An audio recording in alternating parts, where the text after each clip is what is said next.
And I'm going to just introduce to you the chair of the committee, who's Mr. Ted Lodden. And Ted also serves as the regional director on the NASBA board of directors for the Central Region. He's the president of Brooks and Lodden, which is a large CPA firm out of Des Moines, Iowa. And Ted also has coached his kids as they've gone through athletics. Both sons are 10 years apart, so he retired once and then started again, but is now retired from the coaching aspect again. And I make mention of that just simply because of the importance that we just learned about how coaching and mentoring is a key part of training and the part that oftentimes people refer back to. So if you guys would welcome Ted, and he will introduce the rest of the panel. Thank you.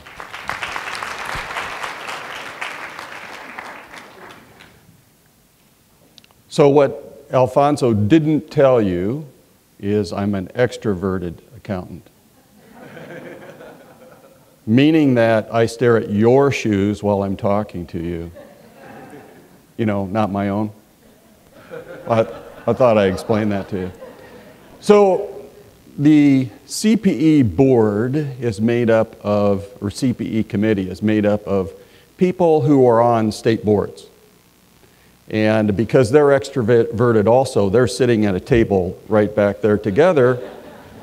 So it makes it easy for them to just stand and you can look at them and see who they are.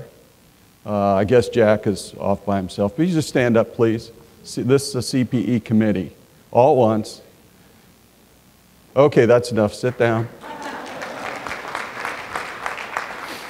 Now, the CPE committee has worked very, very hard the last couple of years, last 3 years actually, and on the revising the standards. Hadn't been done for 9 or 10 years, right? Long time. As you might imagine, a lot of things that have developed that Elliot talked about weren't even addressed in the standards. And so we had to talk about those types of things as we were going through those. Now, the CPE committee realized that they were made up of State Board of Accountancy members and they needed help. And so there was the working group put together of these genius people that do this type of thing for a living, and people that do testing, and Beth Hopkins from EdMax, and people like that who are involved in the process, understand the process. And the purpose of having them involved was so that they could look at the FAQs, the standards, and come out with something in the process and in the standards that makes sense. Now, the only reason I try to distinguish that to you is it gets blended a little bit. And I'll get back to it in a minute. I wanted to point that out up front, and then I've got Jessica staring at me, wondering what in the world I'm doing here, so I'm going to move on. By the way, you'll notice that there are at least 3 bullet points on every slide that I have. So I don't know quite what to say about that. But so, in addition to, we met yesterday, the CPE committee, standards committee met yesterday, and in addition to looking at an appeal that came up, which is under our purview as well, we're looking strategically. And we have focused on 4 different groups to look out strategically. We're looking at the registry and how we can promote that to state societies and state boards and the AICPA. We're looking at global issues because the international standards are already bringing up CPE issues in the proposed international standards. We're taking another look at Group Live because the standards address primarily self-study. Okay, so we're taking another look at Group Live, and as Elliot has pointed out, there will be a lot of different developments, I think, in that delivery. And then we're looking at outcome-based learning. Now, outcome-based learning wasn't new to me because these geniuses pointed out to me that that might be something we would get into, as did my then 16-year-old son. Because I walked past the den one night and I heard this male voice coming out of my den. I thought, well, okay, he's Skyping someone, but I don't recognize the voice. So I stuck my head in, said, "What are you doing?" He says, "Don't interrupt." He was listening to Calculus 1 at the time. I said, "So there's somebody on the internet, how do you know it's accurate?" Already tested that. I said, "Why do you do that?" He said, "I use it to get into the material my teacher is going to cover next. So I hear it once online, I do a few problems, I go to class, I hear it the way she teaches it at class, and then I do my homework problems." So he was already using one of the learning styles that Elliot was actually talking about. I have no idea who this person was. Maybe it's the guy that Elliot referred to, I don't know. That's the way he learned Calculus 1, 2, and 3. So, what I would like to do is to challenge you during lunch to hook up with one of those people that I just introduced, make them sit at your table and have lunch with you, spread them around, and I would like you to talk to them about how we as state regulators can measure hours of CPE in the future. You have to think a little bit outside the box here. If we're going to be allowing people to watch videos on their time, when they need it, and then at some point later prove their competency. Think outside the box a little bit, discuss that at lunch. I don't anticipate any solutions to that, but I think it'll make for more interesting table conversation perhaps. Maybe not. We'll see. All right, Jessica, I am getting to the slides, believe it or not. But before I do that, Elliot was talking about mobile devices, right? Use of mobile devices.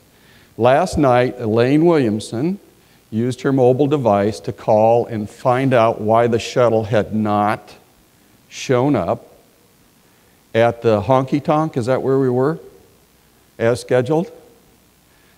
Except she didn't call the Hutton Hotel. She used 411 to call the Huxton Hotel, which is in London. Which it was 2 a.m. when she got a hold of the person at the other end of the phone who said, "Dear God, it's 2 a.m. and this is the Huxton Hotel, not the Hutton Hotel. And I don't know where the shuttle is. Not running at 2 a.m.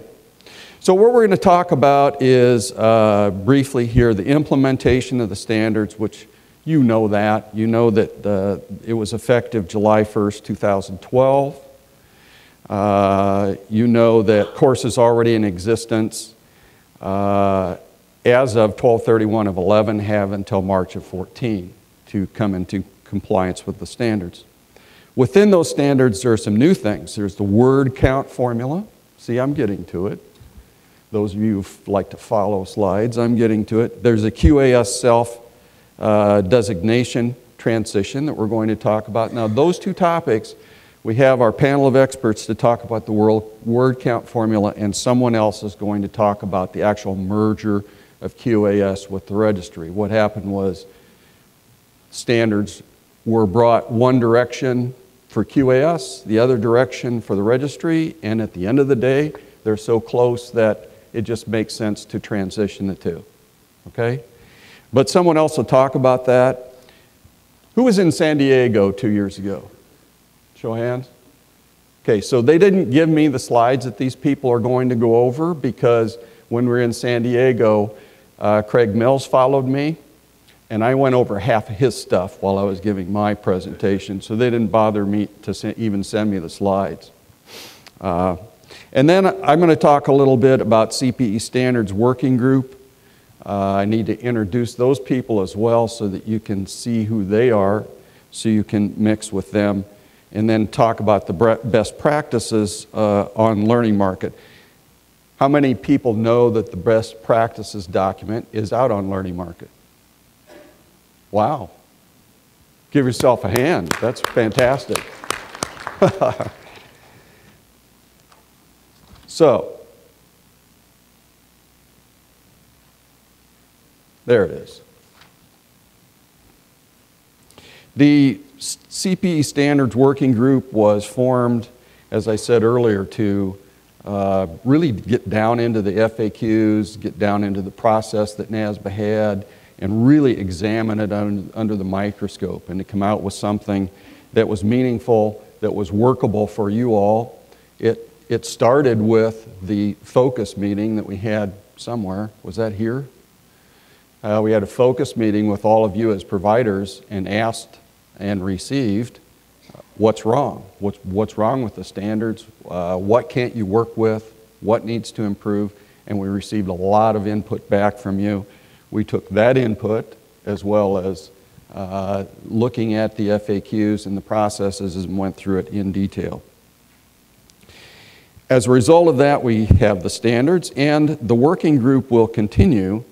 They continue with quarterly conference calls to discuss and now, what I should do at this point really is have the working group that's not up here. If anybody's out there, please stand up so you can see the working group.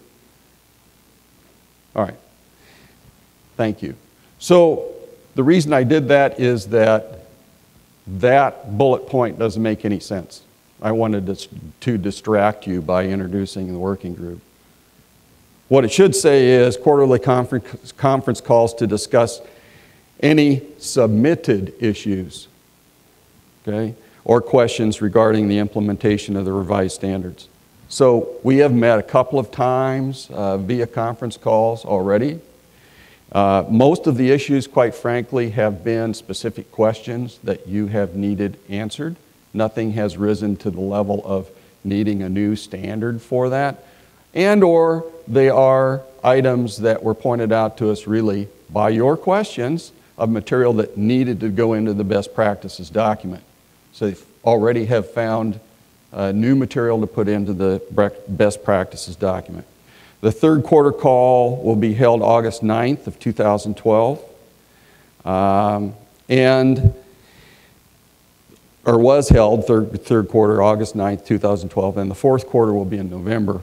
Those dates and times are posted on Learning Market, and if you have materials that need to go into the best practices document, please submit them. Let's talk about what the best practices document is and what it isn't. It is supplemental information to assist you in the development and presentation and measurement and reporting of CPE programs.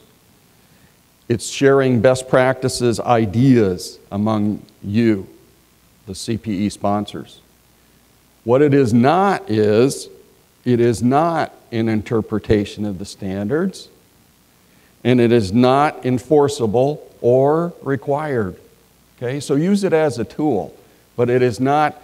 Remember before we got in this mess, those lines were crossed. There were things that looked like best practices, but they were requirements. There were requirements, and then there were best practices. We've hopefully sorted that all out. What's in the best practice is intended to be a working site. We intend to encourage you, the sponsors, to submit any documents that you think are not included in there, that you think should be included in there.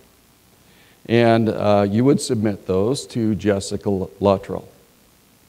Raise your hand, Jessica. Everybody knows Jessica, right? If not, you should. She's a wonderful person. She worked very, very hard on these standards. She worked very, very hard on these best practice documents. And I think Jessica deserves a big round of applause.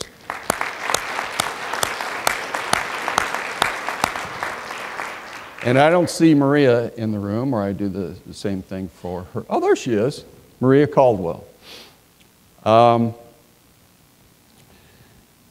Those two have worked tirelessly and have put up with a bunch of egos, have stayed calm, have smiled, have been pleasant throughout this whole process and done just a tremendous job.